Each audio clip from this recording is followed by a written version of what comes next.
Good morning from St. Louis, YouTube. This is Pam, aka Electric Banderella, coming at you for an update.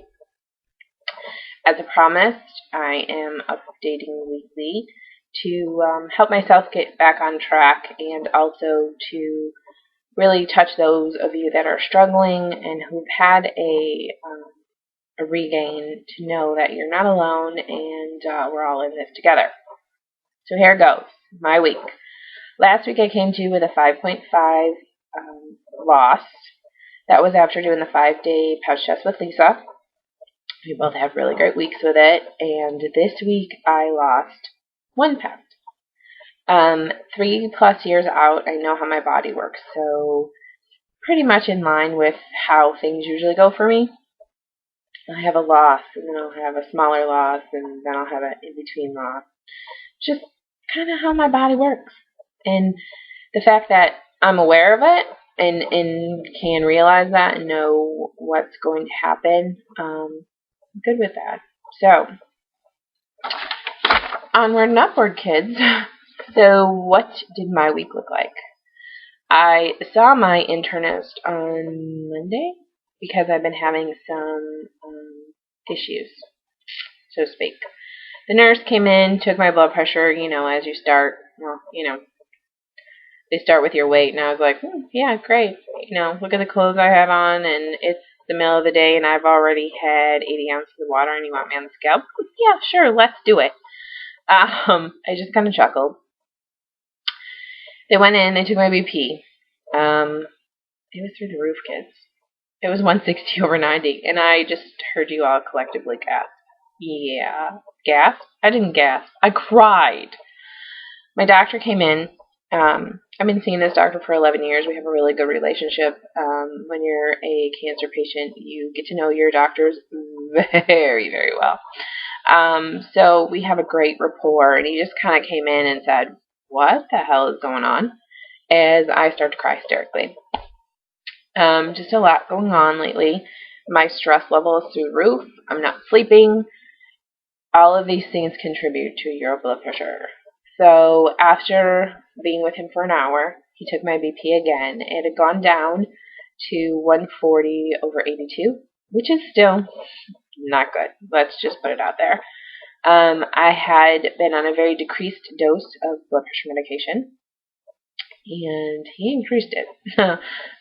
We have to get my BP back down. Reasons my blood pressure's risen. I am lucky that I sleep 2 to 4 hours a night. Never underestimate what lack of sleep does to your body. It's not pretty. Let's face it, I've added some weight, and I'm not exercising the way I should be. So that has an effect on my blood pressure. And I'm going through severe anxiety right now, to which him and I talked about. They've decided to medicate me to knock my ass out at night, which I am getting more sleep.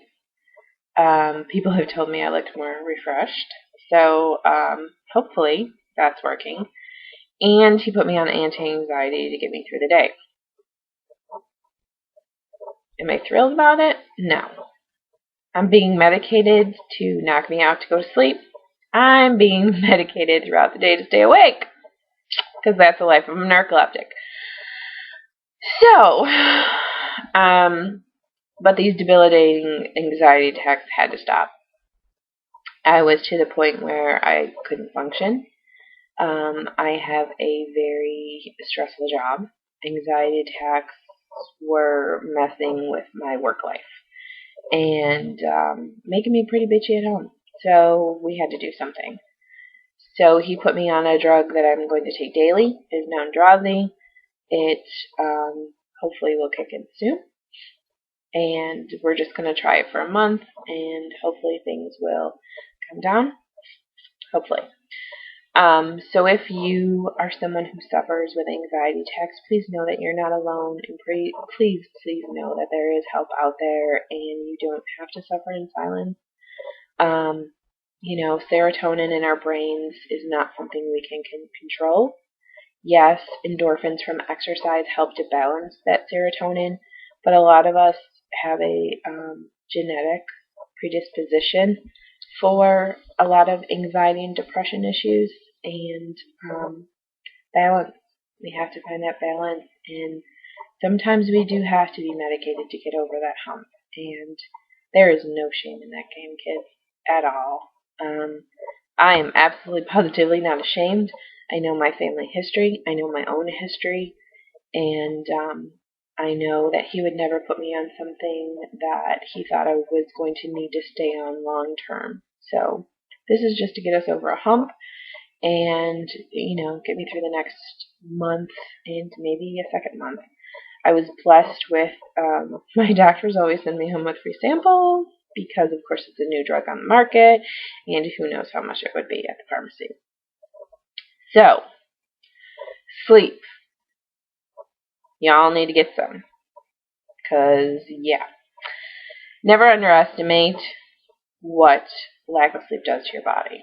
I know I just said it before, but doctor's rule is no less than 6 hours. A lot of us can't get 7 to 8, but really he said no less than 6, because less than 6 really messes with your cognitive ability, and you'll get lack of concentration, your mood, it'll just unbalance everything.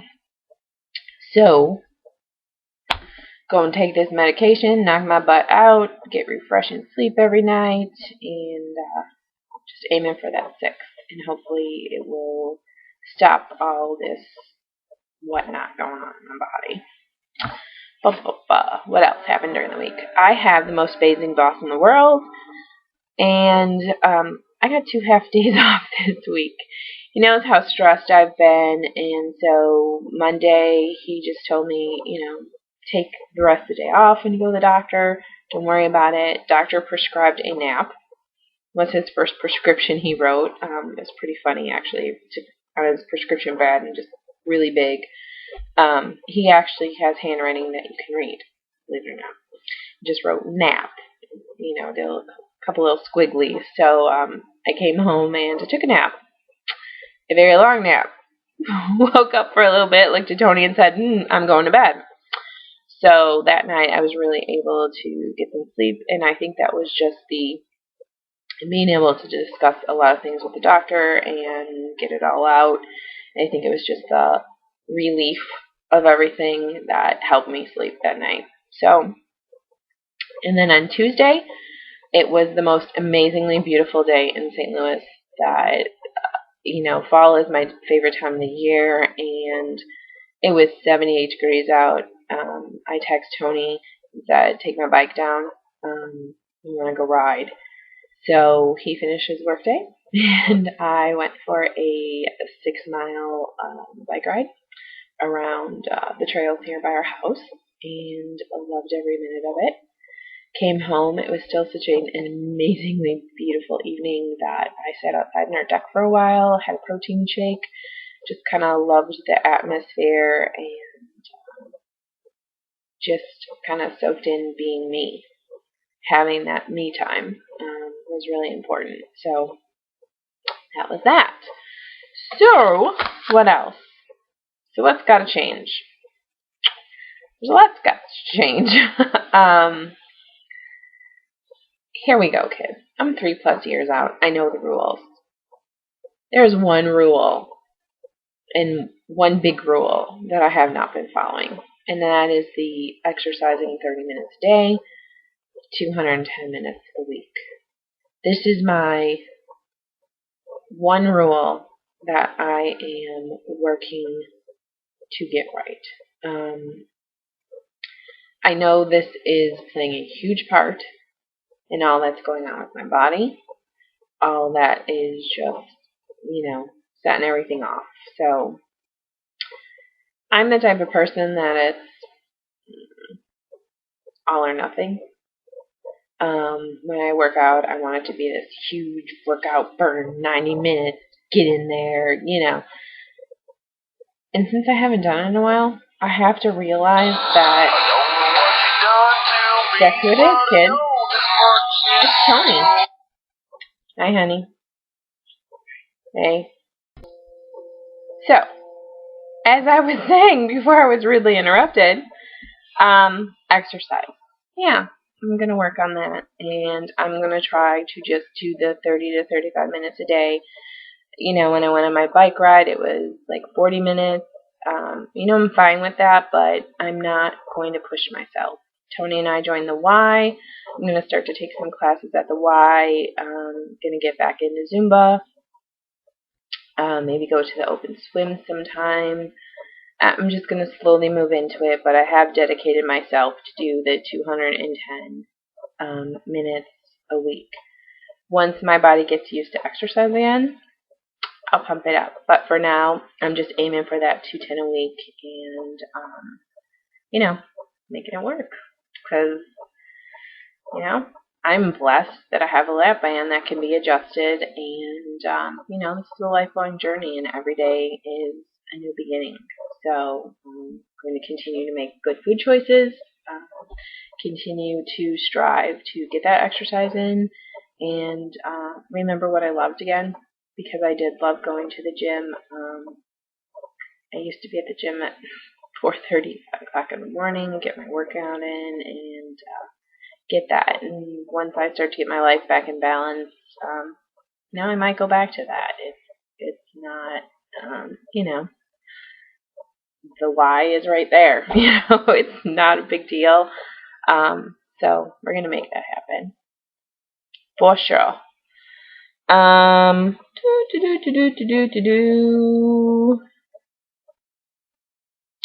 What else am I doing? My sister and I had this conversation about wine and how much sugar is in wine. According to my sister, wine is full of sugar. I love my wine. I drink mostly Moscato, Riesling, and Pinot Grigio. These are all whites, which my sister says are full of sugar.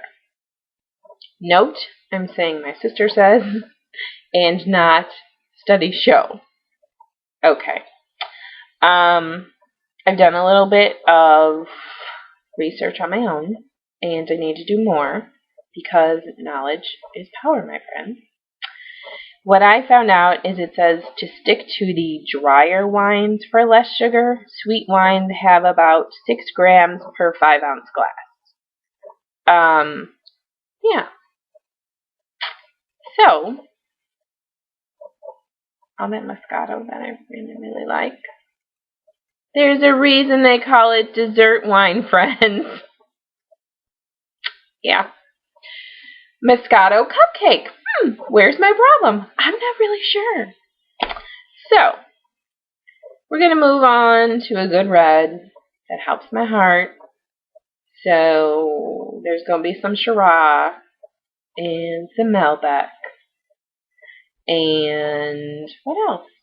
I think those are the only 2 reds I like. A good Chianti gives me a headache, so it's got too much sulfites in it. Can't do that. So, less wine. Although everyone says, oh, wine. Pam drinks wine. The kids, I'm lucky I have wine twice a week, and it's not that big of a deal. It's just when I do have wine, it's in a mammoth glass. So, we're going to switch from whites to reds. Stay off of the sweet wines due to the more drier wines. And cut the sugar out from there. I have not had a cupcake in a very long time. I am trying my damnedest to stay away from peanut M&M. I think with medication to stop my anxiety attacks, it will stop my emotional eating, to which the doctor and I discussed, and is always a continuing discussion with my therapist. God bless me having an appointment on Monday. He will earn his hour. So, that's me in a nutshell. That's what's going on. That's what I'm working towards. And I will leave you with one note as I end this. There's one thing I keep hearing throughout the community, and that is the word only. in front of the pounds that you lost. Please stop using the words, I only lost X. When you use the word only, you negate everything that you just said. Be proud of every ounce that you've lost. If it hasn't been what you thought it was, reevaluate why that is. But don't use the word only, because you're just bringing the negative to it, and it's going to give negative connotations to you. It's going to put you in a bad frame of mind going into the next week of loss. So, the word only out of your vocabulary. Celebrate each ounce. Believe me, I am celebrating that 1 pound loss on the scale. And I do know why it wasn't more. Yeah, I do. Because every week, sit down and I evaluate with my food journal how it went. Was it good? Was it bad? Here's the rules. How many of these rules did you follow this week? Start doing that. That's what's getting me back on track, because you know what it's about? Back to basics. So, hopefully you checked us out on Back to Basics this week, where we talked about do you tell or do you not tell. So, if you didn't, check us out. We'd love to see you there. And to all my new subscribers, I say welcome and thank you for joining me on my journey. And to that, it is Friday. Tony is on his way back from his appointment, and I'm going to make him take me out to breakfast, and then I'm going to work. It's Friday. We just got paid. I'm thinking I'm going out to party tonight because, after all, we have 3 kids. I think I'm going to go Christmas shopping. The Toys R Us big toy book came in the mail. So, y'all looking for me? I'll be at Toys R Us tonight. So, on that note, peace out. Big, huge hugs and much love to Miss Sally on her birthday. Big hugs and much love to Jen as she recovers from her 360. Much love to Diana Black Candy as she recovers from surgery. And Bandit Stephanie, as she recovers from her surgery. And to any of you that I missed, I hold you in my arms and I say much blessings to you and happy Friday. Peace out.